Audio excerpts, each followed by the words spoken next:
Alrighty, welcome back in. We just talked about George Kliavkoff and the Pac-12 parting ways after only 3 years and a lot of turmoil in that conference. And now it is time for Steve Sarkisian extension talk. But before we get into that, I would like to remind you we get tons of questions and things throughout the show that I'd love to address. And the best way for you to see your question get read on stream is to use the link down below, streamelements.com/GSMC Sports Network, It's a huge help not only to us, but to you all to see all of your questions and everything come through, and possibly I can give a good answer to it as soon as possible. So definitely use that if you would like to leave a question. But let's talk about Steve Sarkisian, the man that has just come off the best year in his coaching career, going 12-2, winning a Big 12 championship and a trip to the playoff before losing to Washington on essentially the last play to A.D. Mitchell in the back of the end zone. So it's been a fairly steady climb for him at Texas, and he has just cashed in. The Board of Regents at Texas have a meeting on February 21st and the 22nd to discuss the extension. The extension is $10.3 million starting next year, which will increase $100,000 per year to 2030, I believe, where it will be $10.9 million. So he's going to become a very rich man. He was set to make $5.8 next year, so quite the upgrade if you're in the Steve Sarkisian household. And I've talked about this a little bit throughout different things I've been on, but I truly do believe Steve Sarkisian was one of the best stories in all of college football last year. This was a guy that, took over a Washington team at the beginning of his head coaching career after being a part of the USC, Matt Leinart, Reggie Bush teams. Took over a Washington team that was 0-12, flipped things fairly quickly there, going 6-7 his first year, and then got hired at USC to be their head coach. And after a couple of not so great years necessarily, he got let go for a number of different reasons, but namely he had some struggles with alcohol that he has had to deal with, and it came to a head while he was at USC. So they decided to let him go, and he was, had a lot of work to do on himself, had a lot of things to fix if he was going to be able to coach at a high level in this sport ever again. And then Nick Saban came along and kind of threw him a life jacket, if you will. I think Steve Sarkisian has talked about this a lot. He says he owes pretty much everything in his career to Nick Saban, because there was a time when no one was going to give him a shot, and a lot of people would argue for good reason. There is a huge worry when someone gets let go in the fashion that he was at USC, but Nick Saban was willing to take a chance on him, hire him as an analyst, and he did a great job. He started to turn the corner, started to become a little bit more of that coaching figure that we all see today. And then he was hired as the Atlanta Falcons OC, where he led fairly good offenses. He had a one scoring offense in the top 10 in 2018, and then was let go in 2018, and they brought in Dirk Cutter, which as a Falcons fan was not the greatest decision, but that's a conversation for another time. But then he finally goes back to Alabama, leads the 2020 offense in incredible fashion.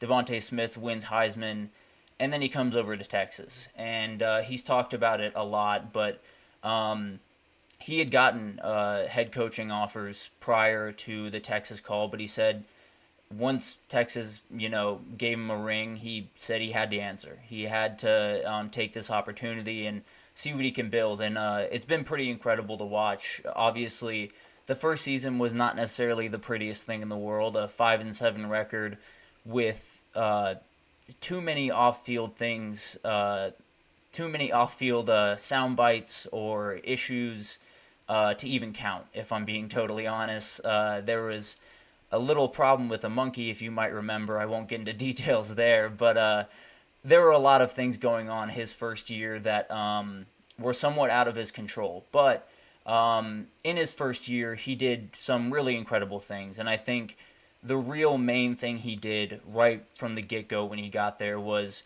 the staff has been incredible.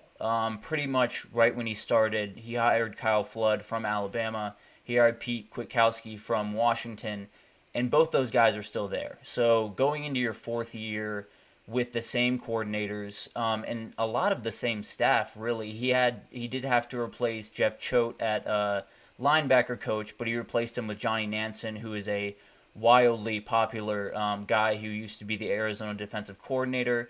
And he did have to replace the incredible Bo Davis at the D-line coach position with Kenny Baker, who was an assistant D-line coach for the Dolphins this past year and is praised from the mountaintops by a lot of people that know him very well. So we'll see how that hire ends up. But as of right now, a lot of the success that Sark has found himself into and a lot of the reason that he is getting this huge payday is because of the people around him. And those people have been rewarded accordingly.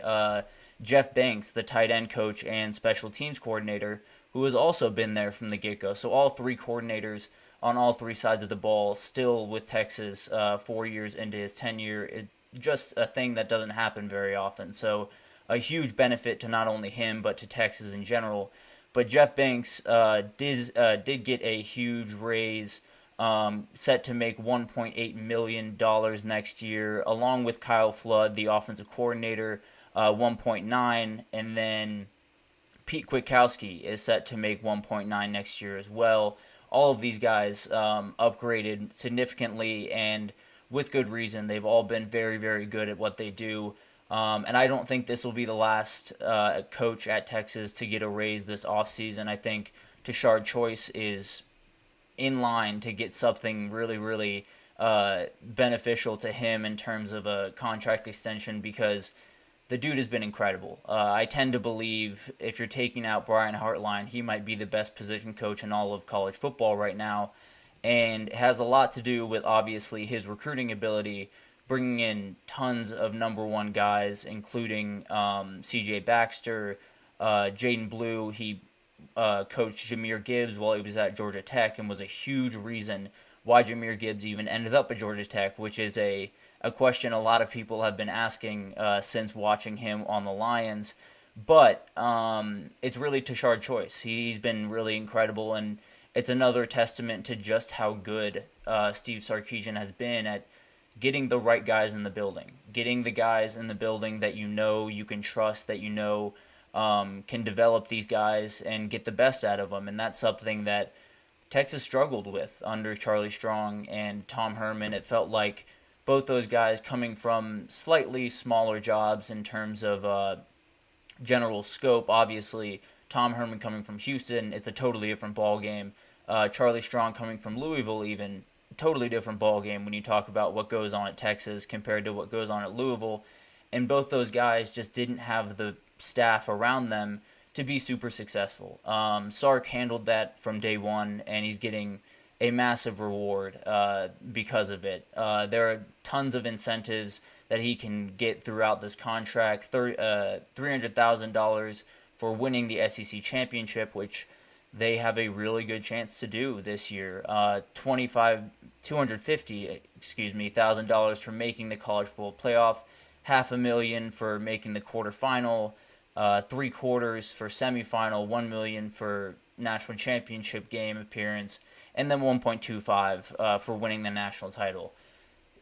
Very lucky man, I guess is the best way to put this. Anyone that gets a contract extension at the University of Texas is going to be a very rich man, and Sark is no different. So a huge props to him for not only building what he has at Texas in the last 3 years, but building from what was at one point for him, and I'm sure a lot of people felt like just a guy that was never really going to be back in the fray, was never really going to be an elite head coach. You know, when you have a chance like USC, it's one of the premier jobs in the sport, especially at that time. And when they hired him, there was a lot of excitement, a lot of things that people really, really enjoyed about him, and it didn't really work out. So there was this worry that, is he ever going to be a head coach again? Is he ever going to be at the top of the sport again? And he proved that this last year that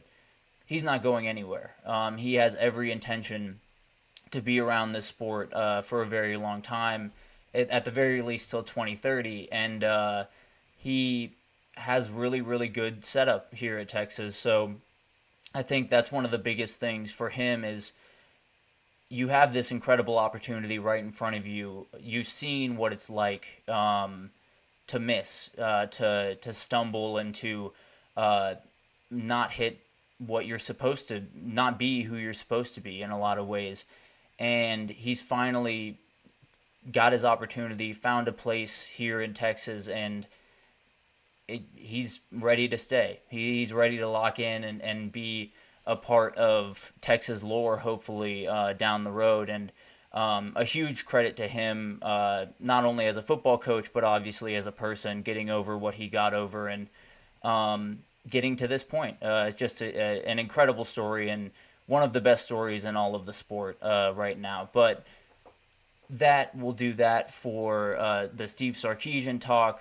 Make sure you stay tuned for the end of the show. We do have the very first edition of Good Vibes Monday. Start your week off right. But when we come back, we will be talking about spring practice and some teams that I think have a huge benefit to spring practice and what they can kind of build going into 2024. But we're going to take a little short break here, and we will be right back.